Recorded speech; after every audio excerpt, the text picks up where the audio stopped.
Ces 3 erreurs de leadership qui tuent votre transformation vers une organisation orientée produit. Hello amis agilistes et passionnés du produit, je suis Jean-Claude Grosjean, coach Orga Produit et Agile. Quasiment 20 ans à accompagner des transformations d'entreprise et je vois souvent les mêmes erreurs se répéter côté leadership. Je vous les livre dans cette nouvelle vidéo. Première erreur, penser que décider suffit. Le leader prend conscience de l'intérêt de l'agilité et du mode produit pour son organisation. Et oui, ça arrive bien plus souvent qu'on ne le croit, pas seulement dans des phases de croissance, mais aussi dans les périodes de crise. Bref, il marque son intention, fait son annonce, nomme un responsable pour le sujet, puis il retourne tranquillement à son agenda surchargé en pensant que le travail est fait. Or non, ça ne marche pas comme ça. Pour une transformation réussie, ce n'est pas seulement une activité de 100 jours ou pire, un seul effet d'annonce qui sont demandés aux leaders, mais bel et bien un engagement personnel permanent, sans faille et sur le long terme. Seconde erreur, vouloir tout planifier dans le détail. Certains top managers que j'ai pu croiser ici ou là voulaient piloter leur transformation agile, non pas de manière agile, mais je dirais à l'ancienne, avec tous les travers que cela peut générer. Demander un plan détaillé, ultra détaillé sur 18 mois, planifier des jalons figés avec livrables et résultats définis à l'avance, s'appuyer sur des KPI inappropriés, utiliser des vieilles recettes sur le volet change, obsolètes ou simplement trop théoriques, ou enfin refuser toute forme d'expérimentation. Les problèmes?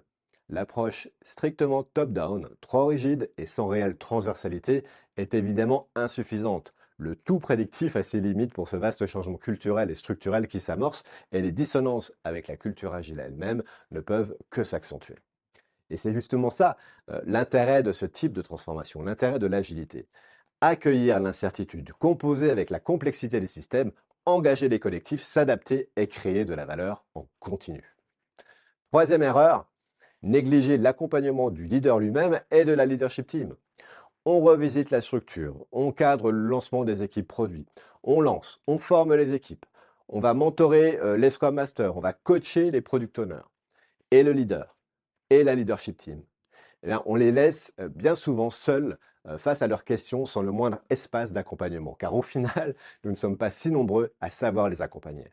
Le coaching agile de transformation en mode génératif, car on crée quelque chose de complètement nouveau, contextuel et nécessairement créatif, avec un mentorat spécialisé C-level sont pourtant essentiels pour aider les leaders à révéler et développer leurs compétences en la matière et pour les accompagner efficacement dans leur voyage du héros agile. Alors toutes ces erreurs au plus haut niveau finissent elles-mêmes aussi par coûter très cher. Non seulement c'est un gaspillage financier, des gaspillages en termes de temps, en énergie, mais cela conduit aussi à de la lassitude, à de l'anxiété, à l'épuisement, voire même à l'échec de l'initiative de transformation au bout de quelques mois. La bonne nouvelle, c'est que ces 3 erreurs sont toutes évitables avec la bonne posture et le bon accompagnement. N'hésitez pas à vous abonner à Agile and Product Accelerator, la chaîne de l'orga, du produit et de l'agile, et likez si vous voulez encore plus de contenu sur l'agilité et les organisations produits. À bientôt.